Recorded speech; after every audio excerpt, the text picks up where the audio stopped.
Assalomu alaykum. Bugungi darsimizda ko'z osti ishishi va grijasi haqida gaplashamiz. Ko'z osti ishishi va grijasi ikki turli holat hisoblanadi. Ya'ni ikkalasini ham anatomik jihatdan paydo bo'lishi sabablari va davolash usullari ikki xil bo'ladi. Birinchi bo'lib ko'z osti grijasi haqida gaplashamiz. Ko'z osti grijasi bu ko'zni yallig'lanishi hisoblanadi. Ko'z grijalari asosan ko'z atrofidagi teri yallig'lanishi hisobiga paydo bo'ladi. Yallig'lanish ko'z qovoqlarini, ko'zni ichki qismlarini o'z ichiga oladi. Ya'ni faqatgina ko'zni pastki qismini emas, ko'zni ichki qismlarini ham o'z ichiga oladi va ko'zni ichida ham muammolar paydo bo'lishni boshlaydi. Ko'z grijasi paydo bo'lishini sabablari genetikadan paydo bo'lishi mumkin. Ya'ni genetik jihatdan bakteriyalik yuqumli kasalliklar oqibatida allergik reaksiyalar, jarohatlar, kimyoviy moddalar sababli ko'z grijasi paydo bo'lishi mumkin. Ko'z grijasining anatomik xususiyatlari, ya'ni ko'z grijasi ko'zni yallig'lanish jarayonida qon tomirlarining kengayishi, qizarishi va shishi kabi alomatlar bilan paydo bo'ladi va shu orqali ko'zni ishishidan farqlanadi. Ko'z grijasi faqatgina ko'z osti terisi bilan emas, ko'zni ichki muammolari bilan birgalikda paydo bo'ladi va o'zi shunaqa alomatlarini bildiradi. Ya'ni ko'z grijasida ko'zlar qizil rangga o'zgaradi, yallig'lanishlar bo'ladi, qizarish bo'ladi, ko'zda og'riq, qichishish bo'ladi. Ichki yallig'lanish vaqtida ba'zi holatlarda ko'zni ko'rish qobiliyati ham pasayadi va bu ko'zni grijasini xususiyatlari hisoblanadi. Ya'ni ko'z grijasi borligini belgisi hisoblanadi.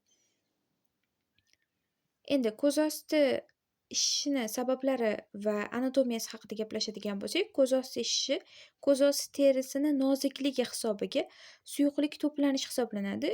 Buni qon aylanishi buzilishi natijasida ham paydo bo'ladi.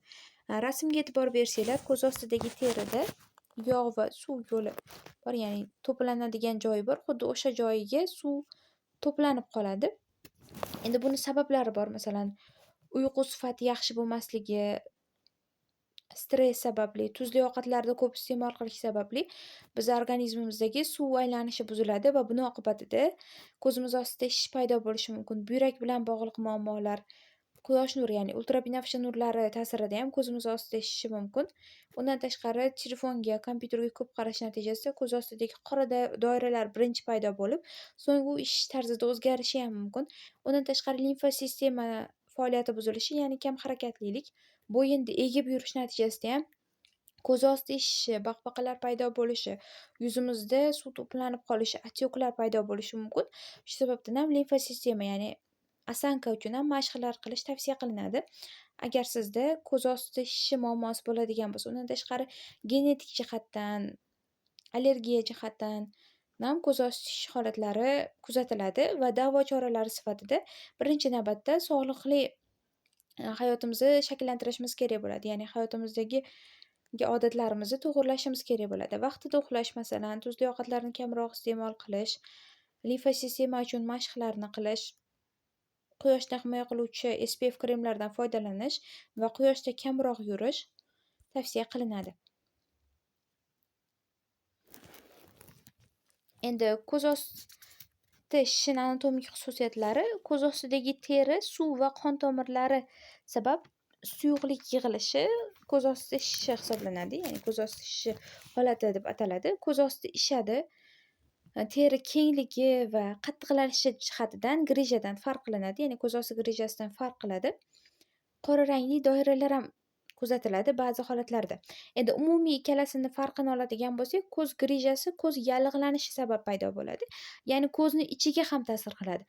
Endi ko'zni ishishi bo'ladigan bo'lsa, teri yallig'lanishi hisoblanadi va tashqi tomonlama terini o'zigina zararlanadi. Endi ko'z osti ishishini davolash ko'z grijasini davolashga qaraganda ancha osonroq. Aytib o'tganimdek, sog'liqli odatlarni shakllantirish tavsiya qilinadi. Limfa sistema uchun mashqlar qilish va ko'z ostini namlantirish tavsiya qilinadi. Ya'ni namlantirish deganimda ko'z osti uchun maxsus kremlardan foydalanish, ko'z ostini massaj qilish tavsiya qilinadi. Rasmda yaxshi ko'z kremlari ko'rsatilgan. Birinchisi Centellani ko'z kremi, ikkinchisi Tirtirdan kollagenli ko'z krem. Bu krem asosan ajinlarni ham oldini oladi. Shu sababdan ham 25 yoshdan keyin bemalol foydalansa bo'ladi. To'raydinni ko'z kremi, Endi ko'z ostidagi qorayishlarga qarshi Axisni niasinamidli ko'z kremi. Asosan buni ko'z ostidagi qorayishi borlarga tavsiya qilaman. Endi ko'z osti grijasini davolashda bo'lsa, jarrohlik amaliyot qilish kerak. Ya'ni busiz iloji yo'q, ko'z grijasini davolab bo'lmaydi. Eng yaxshi yo'li bu jarrohlik amaliyoti yordamida ko'z grijasini olib tashlash hisoblanadi.